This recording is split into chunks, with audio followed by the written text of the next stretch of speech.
नमस्कार दोस्तों। क्या आप आम जो क्या सरकार है अब आम लोगों की भलाई के लिए उनकी जो प्राइवेट प्रॉपर्टी है, निजी संपत्ति है, उसके संविधान के अनुच्छेद 39 बी के तहत अधिग्रहण कर सकती है, कब्जा कर सकती है? ये सवाल इसलिए क्योंकि इस मामले पर सुप्रीम कोर्ट की 9 जजों की बेंच ने 1978 45 साल पहले में दिया गया अपना ही फैसला पलट दिया। सीजीआई की अध्यक्षता वाली 9 जजों की बेंच ने 7-2 के बहुमत वाले फैसले में कहा कि हर निजी संपत्ति को सामुदायिक संपत्ति नहीं कह सकते। कुछ खास संपत्तियों को ही सरकार सामुदायिक संसाधन मानकर इसका इस्तेमाल आम लोगों के हित में कर सकती है, जबकि सभी संपत्तियों को नहीं।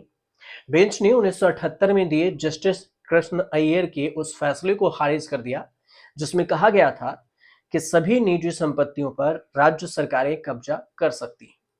सीजीआई ने कहा कि पुराना फैसला विशेष आर्थिक समाजवादी विचारधारा से प्रेरित था। हालांकि राज्य सरकारें उन संसाधनों पर दावा कर सकती है जो भौतिक है और सार्वजनिक भलाई के लिए समुदाय द्वारा रखे गए। CJI DY Chandrachud, justice Hrishikesh Roy, justice JB Pardiwala, justice Manoj Mishra, justice Rajesh Bindal, justice SC. Sharma और जस्टिस ऑगस्टिन जॉर्ज मसीह इस फैसले पर सहमत थे। लेकिन जस्टिस बीवी नागरत्ना ने बहुमत के फैसले से आशंकित के रूप में असहमति जताई, जबकि जस्टिस सुधांशु धूलिया ने सभी पहलुओं पर असहमति जताई।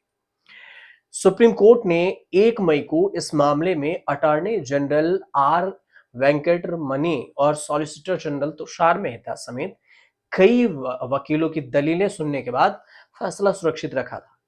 बेंच 16 याचिकाओं पर सुनवाई कर रही थी, जिसमें 1992 में मुंबई स्थित प्रॉपर्टी ऑनर्स एसोसिएशन पीओए द्वारा दायर एक मुख्य याचिका भी शामिल है।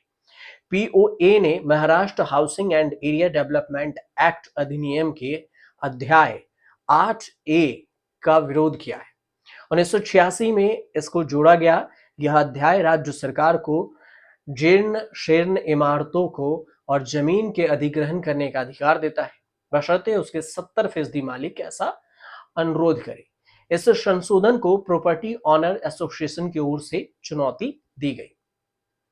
महाराष्ट्र सरकार की ओर से सॉलिसिटर जनरल तुषार मेहता ने कहा था कि एमएचए प्रावधान संविधान के अनुच्छेद 31C द्वारा संरक्षित है, जिसे कुछ नीति निर्देश तत्वों को प्रभावित करने वाले कानूनों की रक्षा के इरादे से 1971 की 25वें संशोधन अधिनियम द्वारा डाला गया था।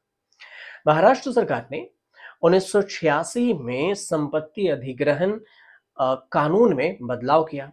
राज्य सरकार इमारतों की मरम्मत के लिए महाराष्ट्र आवास एवं क्षेत्र विकास प्राधिकरण MHADA कानून 1976 के तहत इन मकानों में रहने वाले लोगों पर उपकरण लगाता है। इसका भुगतान मुंबई भवन मरम्मत और पुनर्निर्माण बोर्ड यानी कि MBRRB को किया जाता है, जो इन इमारतों पर मरम्मत का काम करता है और यही टैक्स भी देता है। अनुच्छेद 39B के तहत दायित्व को लागू करते हुए MHADA अधिनियम को साल 1986 में संशोधित किया गया। इसमें धारा 1A को जोड़ दिया गया, जिसके तहत भूमि और भवनों को अगर आपको लेना है तो योजना के लिए आपको इसमें शामिल होगा, ताकि उन्हें जरूरतमंद लोगों को ट्रांसफर किया जा सके। संशोधित जो है MHADA कानून, जो Maharashtra housing and area development authority act है, उसके अध्याय 8A में प्रावधान है कि राज्य सरकार अधिग्रहित इमारतों और जिस भूमि पर वे बनी हुई है घर, उसका अधिग्रहण कर सकती है, यदि वहां रहने वाले 70% लोग ऐसा अनुरोध करते हैं तब। लेकिन अब इसी फैसले को जो डीवाई चंद्रचूड़ हैं, उनके अध्यक्षता में जो 7 बेंचों की जो जज है, उसने 7-2 से इस फैसले को सुनाया और ये एक तरह से वो जो कृष्ण अय्यर के फैसले थे उसको पलट दिया गया। तो अब ऐसा सरकार नहीं कर सकती कि किसी भी जो प्राइवेट प्रॉपर्टी है उसको कब्जा सकती है। इसके लिए अगर ऐसी जानकारी है, ऐसे कोई भी केस हो, तो इस वीडियो को शेयर कर दीजिए, ज़्यादा से ज़्यादा तक लोगों को तक पहुँचे। अगर ऐसे कोई केस हो, उनके पास जानकारी रहे, ताकि वो कोर्ट तक पहुँच सकें ऐसे मामले में, क्योंकि जानकारी के अभाव में पुराने ही रूल रेगुलेशन पर लोग चलते रहते हैं और उन्हें जानकारी भी नहीं होती। इसलिए ये जानकारी ज़्यादातर लोगों तक पहुँचाइए, शेयर कीजिए, सब्सक्राइब कीजिए चैनल को और फिर कमेंट कर हमें ज़रूर बताइए।